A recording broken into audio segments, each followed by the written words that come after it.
in collaborazione con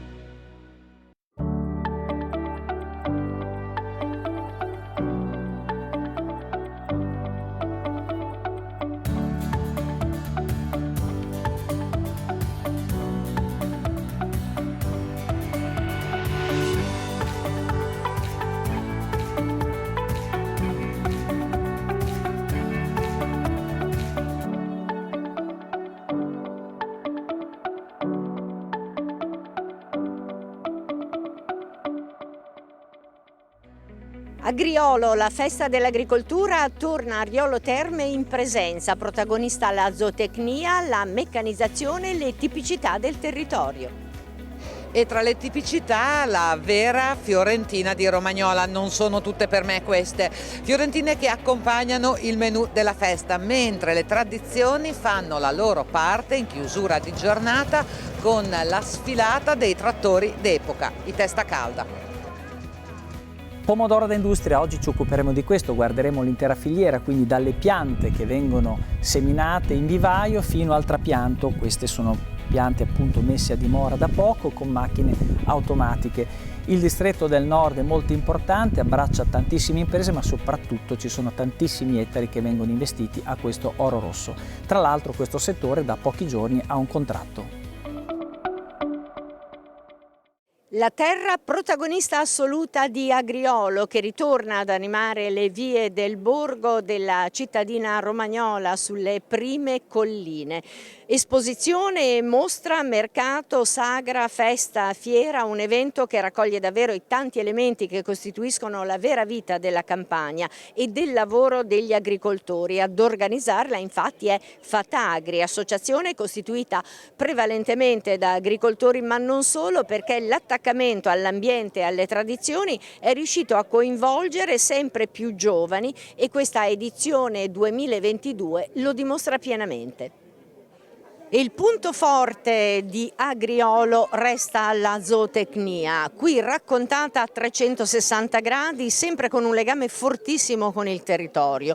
Ci sono le razze asinine, ci sono le razze equine, c'è il colombo romagnolo, ma c'è anche proprio la zootecnia importante rappresentata dalle razze autoctone per quello che riguarda il mondo bovino. E allora ne parliamo con Stefano Mengoli, che è il presidente del Consorzio di tutela del vitellone bianco dell'Appennino centrale IGP, anche perché qui recita al meglio la razza romagnola, che rientra appieno nelle razze del territorio e nelle razze tutelate.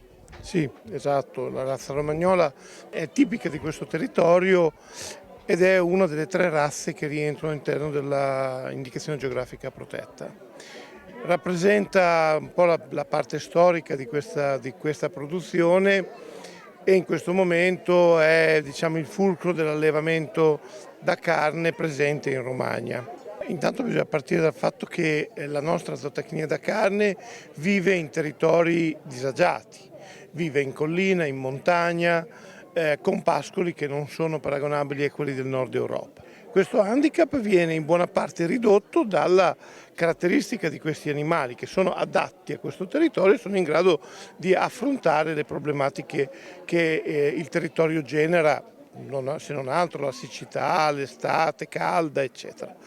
Quello che sta succedendo adesso sicuramente sta mettendo un po' in crisi la zootecnia, non solo la nostra, direi di tutto il mondo, perché le materie prime a valori stratosferici. Tanto per dare un'idea, l'allevatore si trova a confrontarsi con aumenti in 6 mesi delle materie prime che superano il 100%. Detto questo, il mondo non si fermerà, ci si dovrà adattare a queste nuove condizioni e queste razze penso che mantengono la loro prospettiva nel futuro anche in termini di interesse da parte degli operatori, quindi degli agricoltori, e non c'è neanche alternativa per la sostenibilità di questi territori, perché l'abbandono non è un'alternativa realmente sostenibile da parte dell'ambiente.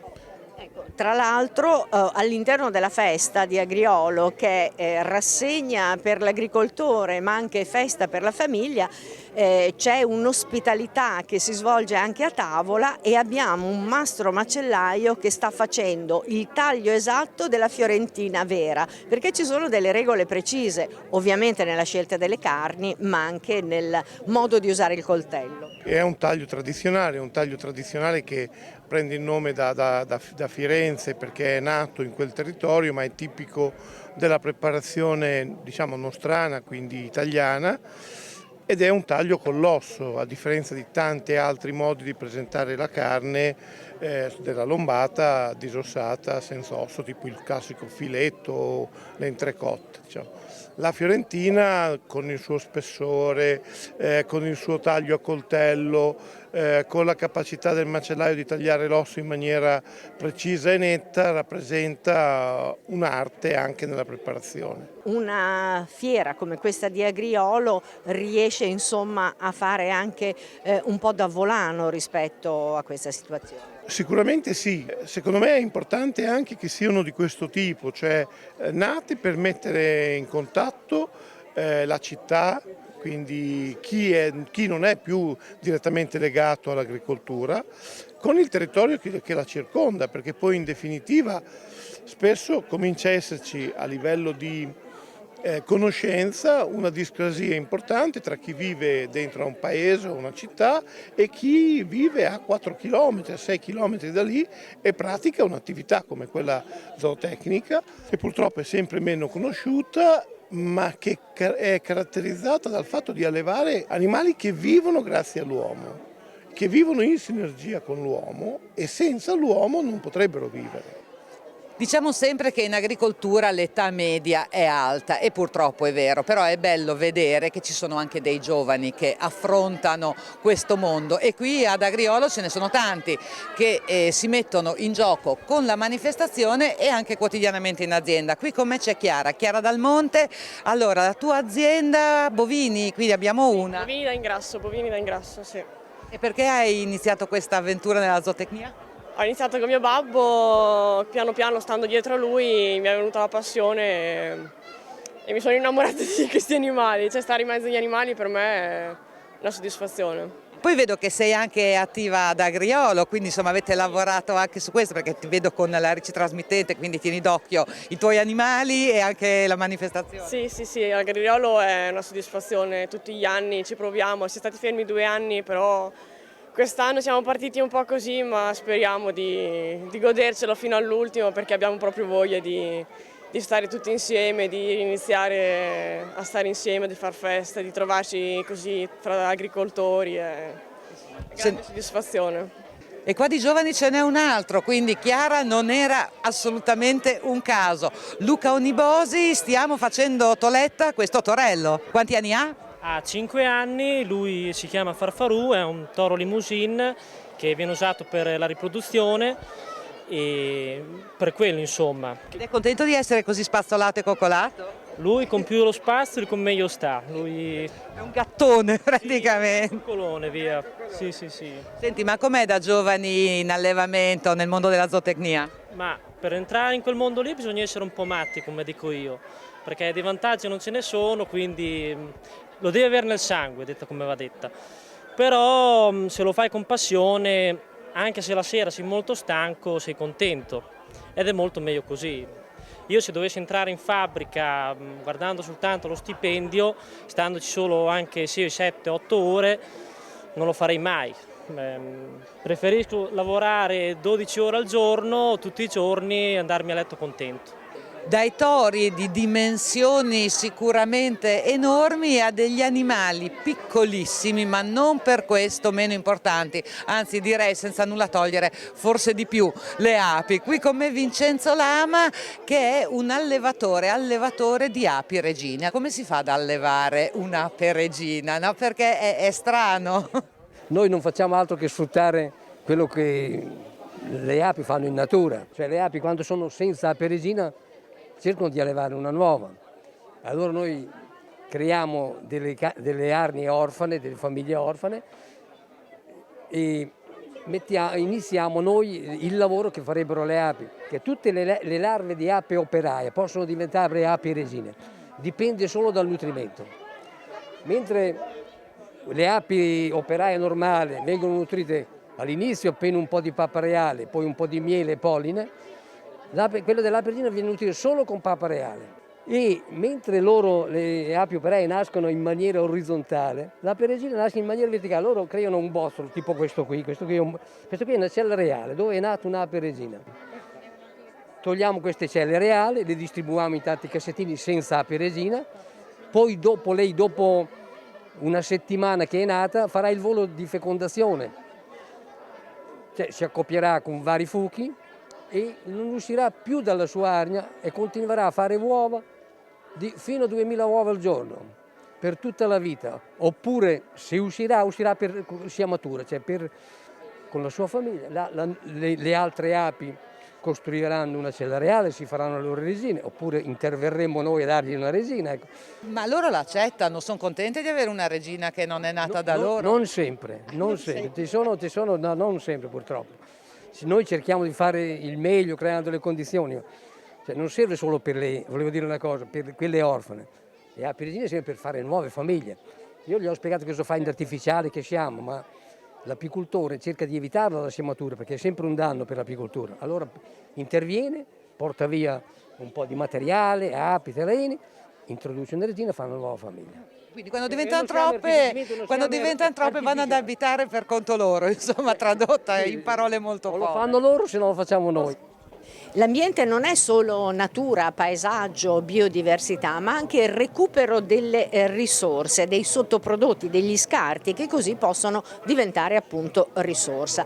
Uno di questi esempi presente qui ad Agriolo è Enomondo, un progetto nato dalla partnership tra due realtà emiliano-romagnole, Caviro ed Era, e con noi Giovanni Ferrucci, responsabile commerciale di Enomondo. Allora, quali sottoprodotti e quali utilizzi poi? Diventano ammendanti e fertilizzanti esclusivamente, almeno per quanto riguarda la nostra attività, esclusivamente scarti provenienti dalle aziende agroalimentari e dagli scarti di Caviro distillerie, quindi vinacce, fecce, eccetera. L'unione di queste matrici in origine, poste in un processo di fermentazione, di compostaggio, danno origine a diverse tipologie di ammendanti, per cui abbiamo un ammendante compostato verde e un ammendante compostato misto che sono consentiti per l'agricoltura biologica, o ultimamente abbiamo realizzato un nuovo tipologia di ammendante che vediamo indicato qui sotto, ammendante compostato da scarti della filiera agroalimentare, che viene ottenuto dal digestato che inizialmente finisce in digestione anaerobica e produce biogas e biometano. Come scarto derivante da questa produzione abbiamo questo prodotto che poi viene miscelato a sfalcipotature, avviato a fermentazione e si ottiene un fertilizzante che ritorna in agricoltura per fertilizzare quei campi da cui ha avuto origine, quindi dai vigneti ai frutteti o colture estensive. Un vero circolo virtuoso. Uno di questi prodotti, che è l'ammendante compostato misto, che è il prodotto storico che produce Enomondo, attualmente lo stiamo facendo pellettare per consentire una miglior distribuzione e una più semplice distribuzione con lo normale span di concime, perché questi altri prodotti invece sfusi vanno distribuiti con lo span di letame e non tutti sono provvisti di questa attrezzatura. Senta, e poi io sono curiosa di capire questa collaborazione con l'Istituto Agrario Persolino qui di zona, anche perché loro sono veri produttori agricoli, quindi immagino ci sia uno scambio. Sì, questa è una collaborazione che abbiamo avviato 7-8 anni fa, molto proficua e molto interessante, perché con Persolino facciamo sia sperimentazioni in campo, sfruttando i terreni che hanno su alla scuola, sia anche collaborando con i ragazzi che utilizzano questi momenti di incontro per dare un loro contributo e apprendere come si interloquisce con gli agricoltori, come si propongono questi prodotti, ed è un'esperienza molto interessante. E ancora una volta ritroviamo insieme il mondo dei giovani e quindi questo è un messaggio altrettanto importante.